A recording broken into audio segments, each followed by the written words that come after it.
আমাদের জাতীয় প্রতীকের এই শাপলাটা এনসিপি নিয়ে নিতে চায় এবং তারা চালাকি করে বলছে যে কয়েক রকমের শাপলা দিলাম, যেতে পারেন দেন। একটা দেশে পাতা সহ শাপলা, একটা দেশে ঢেউ সহ শাপলা, ঢেউ সারা শাপলা, একটা বেশি ফোটা আর একটা কম ফোটা, এই মিলিয়ে শাপলা প্রতীকটা ছাড়া চাই। আপনাদেরকে নাগরিকদের উদ্দেশ্যে বলবো, যেইভাবে এই শাপলা প্রতীক আমাদের নেই, সেটাই এই প্রতীককে নির্দেশনা করে কিনা বা এর কাছাকাছি হয় কিনা।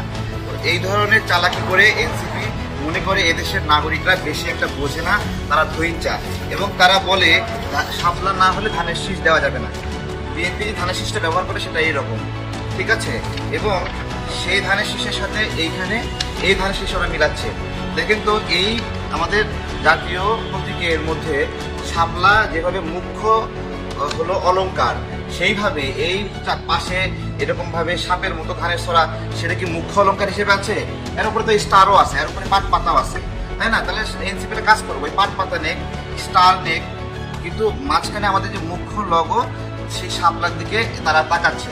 এই লগোটা বাংলাদেশের সমস্ত জাতীয় ন্যাশনাল যে আপনার হলো চিহ্নগুলো আছে, সিম্বলগুলো আছে, ডাক টিকিট বলেন, রাষ্ট্রপতির দাওয়াত, প্রধানমন্ত্রীর দাওয়াত, এই বিষয়গুলো আমরা অনেকবার বলছি।